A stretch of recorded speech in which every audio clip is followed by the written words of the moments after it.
एक मिशन हो कि हमें अपने देश के किसान को क्या बनाना है, निरोगी बनाना है और उसको खुशहाल बनाना है। वो बनेगा तब जब हमारी धरती माँ बीमारी से मुक्त होगी तब।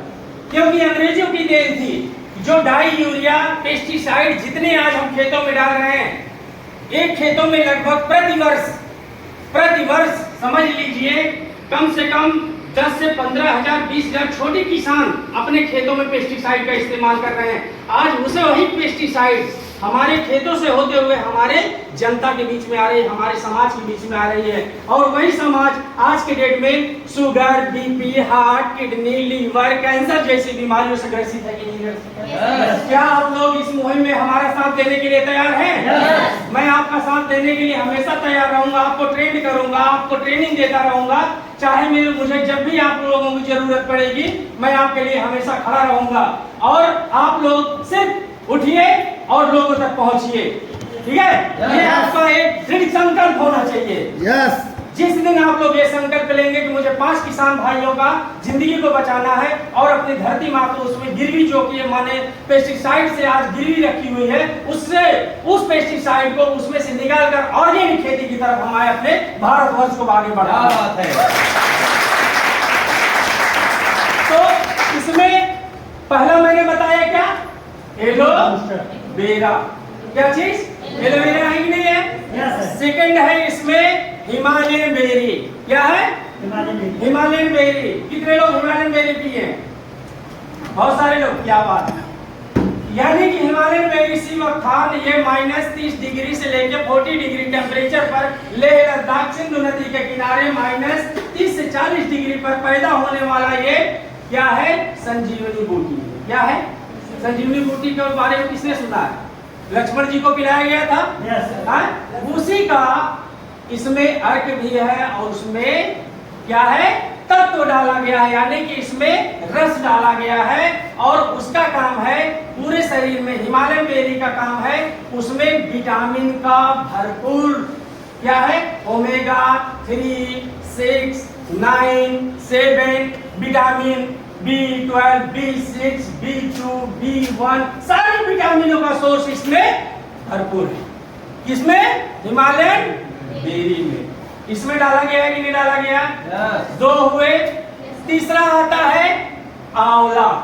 आंवला कितने लोग खाए? वही आंवला कितने लोगों ने पिया? IMC का पिए कि नहीं? वो बॉडी के अंदर जाता है क्या? वो विटामिन सी का भरपूर भंडार है। विटामिन सी अगर हमारे बॉडी के अंदर चाहिए, हमें स्किन डिजीज, चर्म रोग, क्या कहते हैं, स्किन सोराइसिस जैसी बीमारियों को जन्म देती है, वो सिल्का रोग है। वो सिल्का रोग क्यों होता है? हमारी मिट्टी के अंदर जब सिल्के की मात्रा ज्यादा बढ़ जाती है, अनाज के माध्यम से, पौधों के माध्यम से, उसमें जो है उसके तत्व आ जाते हैं, वही हम अनाज खाते हैं, तो गंभीर से गंभीर बीमारी हमारे शरीर में आ जाती है। बात समझ रहे हैं ना? चौथा है गौमूत्र। चौथा है गौमूत्र। इसमें कैल्शियम, मिनरल्स, पोटेशियम, मैग्नीशियम, इन सभी चीजों का भरपूर मिश्रण है। क्या चीज है इसमें? गौमूत्र। मैंने कितना बताया? 3 और चौथा गौमूत्र। इसमें क्या क्या डाला गया ये बता रहा हूँ। 4 चीजों का मैंने अभी जिक्र किया, यानी कि गौमूत्र में क्या है? कैल्शियम, पोटेशियम, मैग्नीशियम, सल्फर जैसी चीजें इसके अंदर पाई जाती है। और ये पौधों को ग्रोथ के लिए, बॉडी के लिए, जैसे जो पौधों को चाहिए 16 मिनरल्स, विटामिन चाहिए, उसी प्रकार हमारे खेतों को 16 प्रकार की मिनरल्स, विटामिन उनको भी चाहिए हमारे बॉडी को ग्रोथ के लिए, हमारे पौधों के लिए।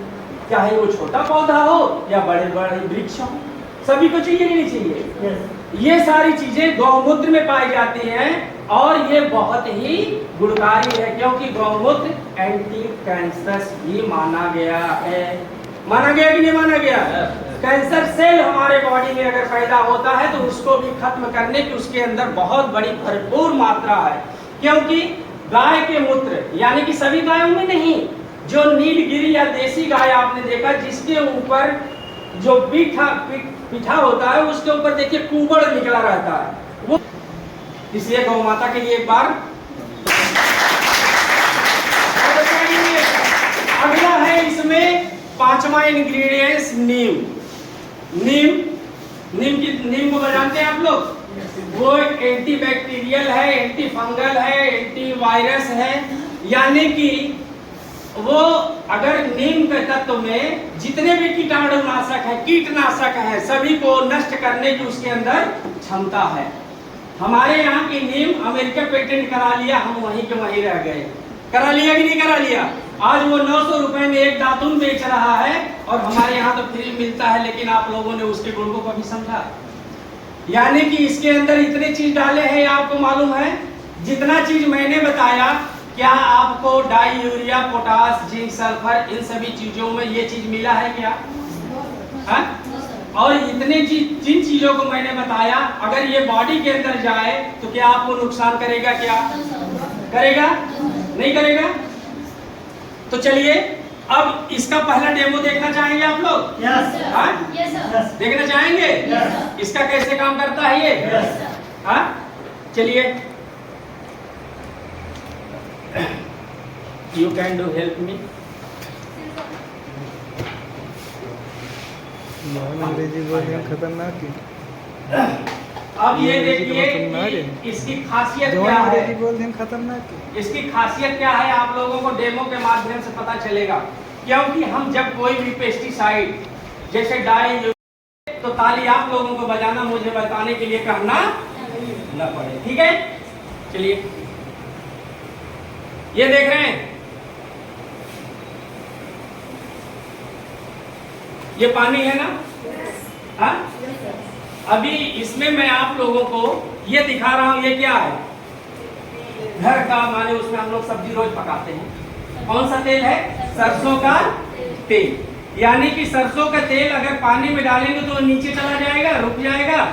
कहाँ जाता है वो? ऊपर ही रहेगा। कितना भी आप उसको घुमाइए, उतना भी दबाइए, वो ऊपर ही बना रहेगा। ठीक है। अब ये देखिए, मैं आप लोगों के सामने इस सरसों के तेल को डाल रहा हूँ। मैं इसको डाल रहा हूँ, देखिए खूब प्रेशर से डाल रहा हूँ। कहाँ आ रहा है ये? कहाँ आ रहा? इसका नेचर ही क्या है? इसी प्रकार हमारी मिट्टी में, हमारी धरती माँ की जो सतह है, ये इसी प्रकार से इतना मोटा लेयर बन गया कि नहीं बन गया? देख रहे हैं ना? पानी नहीं, ये कड़ू का तेल माने सरसों का तेल नीचे जाना चाहिए, क्यों नहीं गया? क्योंकि इसका स्वभाव ही है कि ये ऊपर ही रहेगा, पानी के जमीनी सतह पर जाने की इसकी हिम्मत। ये लेयर बना लिया कि नहीं बना लिया? अब आप लोगों के सामने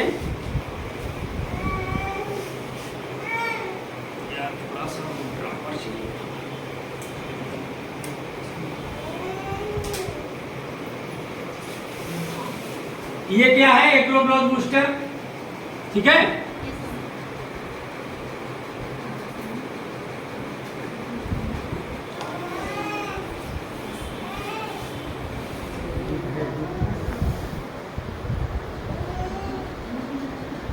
आप लेके खड़े भाई। सरसों वाले तेल में ही डाल लीजिए सर, तब डाल। हाँ, सरसों वाले तेल में डाल लीजिए खाली करके, फिर उसमें दूध मिलेगा। आप पूरा उसको खाली कर लेना, इसमें ड्रॉप बाय ड्रॉप गिरेगा। ये मैंने पूरा डाल दिया। ठीक है।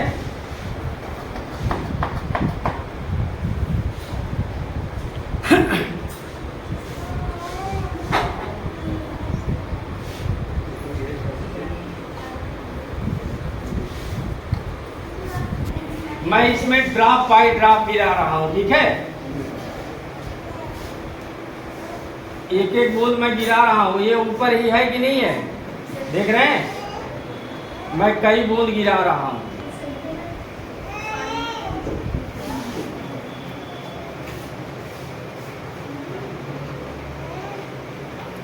अब देखिए, ये देखिए लेयर बना हुआ है ना? अब आप लोग थोड़ा सा ध्यान से देखते रहिए, ये लेयर को तोड़ते हुए कैसे नीचे आता है। अपना ध्यान यही केंद्रित करिए। ये देखिए आया एक बूंद, कैसे फैल रहा है? देख रहे हैं? ये देखिए पीछे, देखिए, देखते रहिए आप लोग। दिखाई दे रहा है आप लोगों को? ये देखिए अभी लेयर को तोड़ते हुए नीचे आएगा और आने के बाद कैसे फैलेगा वो देखिए आप लोग। ये देखिए आया, कैसे फैल रहा। ये देखिए कैसे आ रहा है, देख रहे हैं कैसे नीचे फैल रहा है। कुछ समझ में आ रहा है कि नहीं आ रहा आप लोगों को? यानी कि इसका काम ही है, ये नेचुरल होने के नाते ये देखिए कम से कम कुछ होना चाहिए, नहीं होना चाहिए।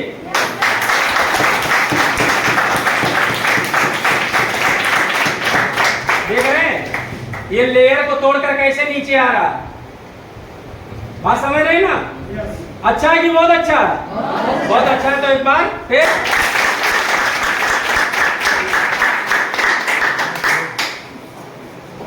अब अगला नंबर आता है एक्टिवेटर, यानी और ये जब नीचे जाएगा तो ये सीधे सीधे क्या करता है, अपने आप को, अपनी जो भाग है उसको फैलाता है। क्या करता है? जहां एक बूंद पानी अगर गिरे तो वहीं पानी वहीं रह जाता था, लेकिन ये क्या करेगा, पानी को ज्यादा दूर तक फैलाने में मदद करेगा। और जब पानी ज्यादा दूर तक फैलेगा तो खेतों में नमी ज्यादा रहेगी, नहीं रहेगी? और जब वो नमी उसके अंदर जाने के बाद हमारी मिट्टी क्या होती है, पथरीली होने के नाते, और ये जब पड़ता है तो वो मिट्टी को भुरभुरा बना देता है। यानी कि मिट्टी अगर हाथ से खोदिए मिट्टी खोद जाए तो अच्छा रहेगा, बहुत अच्छा। या फावड़ा चलाते रहे, पता चला फावड़ा ही टूट जाए तो अच्छा है? बताइए, हाथ से खोद दीजिए मिट्टी खुद जाए, वो उस प्रकार का ये सिस्टम हमारे खेतों में। और ये करता क्या है कि जो हानिकारक बैक्टीरिया है, हानिकारक खेतों में भी बैक्टीरिया होते हैं, जैसे केचुए किसान के मित्र हैं ना, कुछ ऐसे भी छोटे छोटे सूक्ष्म जीव हैं जो मिट्टी में पाए जाते हैं, वो भी किसान के मित्र हैं। लेकिन जो हानिकारक बैक्टीरिया हैं, हानिकारक कीटाणु हैं, वो हानिकारक कीटाणु को ये नीम वगैरह, गौमूत्र, ये सब मिलकर क्या करते हैं, उसको किल करने का काम करते हैं। यानी कि क्या करते हैं, सफाया। जब उनका सफाया होगा तो हमारी मिट्टी एकदम क्या होगी, एनर्जेटिक होगी, और हमारी मिट्टी उर्वरक होगी। और हम जो भी बीज डालेंगे, बहुत से ऐसे बीज धरती के अंदर पड़ने के बाद वो मिट्टी में बैठे हुए जितने भी बैक्टीरिया उन बीजों को क्या करते हैं, खा जाते हैं। जैसे दीमक, क्या है, दीमक अगर मिट्टी में बीज पड़ता है उसको खा जाएगा तो पौधा निकलेगा क्या? जब बीज ही नहीं तो पौधा कहाँ? वो उन दीमक और उन सभी हानिकारक बैक्टीरिया को क्या करता है, नष्ट करने का काम करता है। और हमारी मिट्टी हमेशा के लिए हरी भरी और खुशहाली भरा जीवन जो पहले हमें